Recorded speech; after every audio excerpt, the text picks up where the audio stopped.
Hamalex music. Aikona pikisa chipo ziripo county to ziripo ndakatanwa na Mwari. Shaura pipo ufunge ndainzi utaparuka yembe takaparuka pandakaona ndichiyaruka ndakona kungotukwa bamwe kundibuka Mwari mandirangarira ndazimuka nasisashanduka awaizondishainira merinda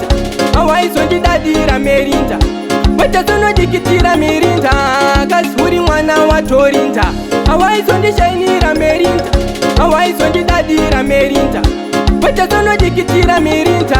ande nayo famba beriya kundiweresa moyo kundigarisa tsono wakandi aina kundiisa mpono brentako dzinoda ongororo makorekishenzi plazitokororo mafinyamisa chiso pandakutonyera ziso zvisinei ndezechipiyaniso zvanechisiyaniso ndavaparatiso vatona ndiri mwana anotamba siso awaizondishainira merinda awaizondidadira merinda watazonodikitira mirinda kazuri mwana watorinda awaizondishainira merinda awaizondidadira merinda watazonodikitira mirinda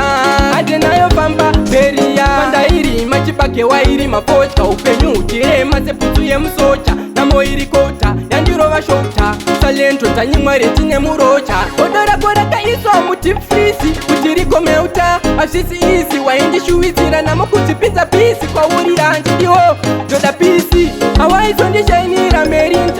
awaizondidadira merinda watazonodikitira mirinda kazuri mwana watorinda awaizondishainira merinda awaizondidadira merinda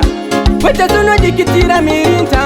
ande nayo famba beriya kundiweresa moyo kundigarisa tsono wakandi aina kundiisa mpono brentako dzinoda ongororo makorekishenzi plazitokororo wafinyamisa chiso pandakutonyera ziso zvisinei ndezechipiyaniso zvanechisiyaniso ndavaparatiso vatona ndiri mwana anotamba siso awaizondishainira merinda awaizondidadira merinda watazonodikitira mirinda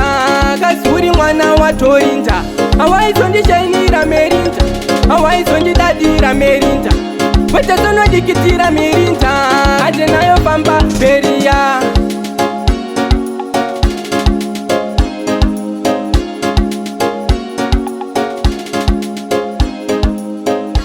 Hamalex music.